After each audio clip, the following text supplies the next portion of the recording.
अब से आपकी बेटियों को महिलाएं पढ़ाएंगी। हिंदू धर्म में स्त्री को दुर्गा, लक्ष्मी, सरस्वती कहा जाता है। और ये कितने दुख की बात है, 10-11 साल की उम्र की बच्चियों का विवाह अपने से अधेड़ उम्र के आदमियों से कर दिया जाता है।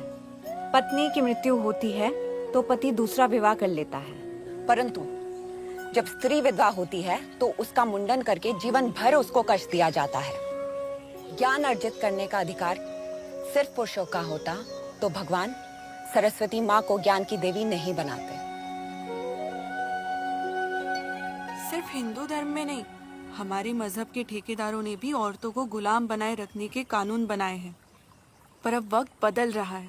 आज फ्रांस, ब्रिटेन, अमेरिका में औरतें अपनी आज़ादी के लिए लड़ रही हैं और कामयाब भी हो रही है। इसकी एक ही वजह है, तालीम।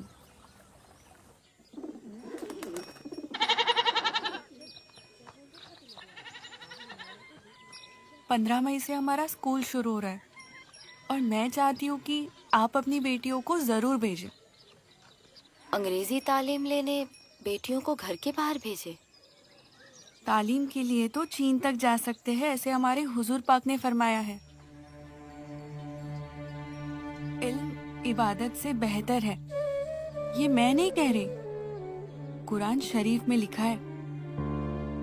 कुरान शरीफ तो हमने भी पढ़ा है। तर्जुमा पढ़ा है?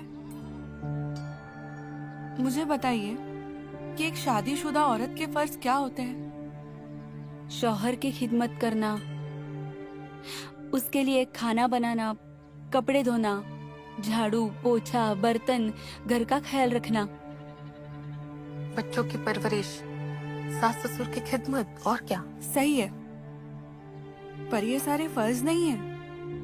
औरत अपनी खुशी से चाहे तो कर सकती है, उसे कोई जबरदस्ती नहीं करवा सकता। यहाँ तक कि ये भी लिखा है कि औरत अपने हर काम के एवज में शौहर से पैसे भी मांग सकती है। क्या बात कर रही हो फातिमा, यहाँ तो हक महर ही नहीं मिलता, काम करने का क्या खाक देंगे। हमारी औरतों और बच्चियों को अपनी तरह बेहया बनाना चाहती हो? इमाम साहब, तालीम हासिल करना बेहयाई है? दीन की तालीम हासिल करना सवाब का काम है। तूने और तेरे भाई ने जो तालीम हासिल की है वो गुनाह है। दीनी तालीम हासिल करके कोई डॉक्टर या इंजीनियर बन सकता है, सरकारी नौकरी मिल सकती है। क्या जरूरत है? अल्लाह ने पैदा किया है तो रोजी भी वही देगा। आप लोगों की वजह से कौम का मुस्तकबिल खराब हो रहा है। ये तालीम देना चाहती हो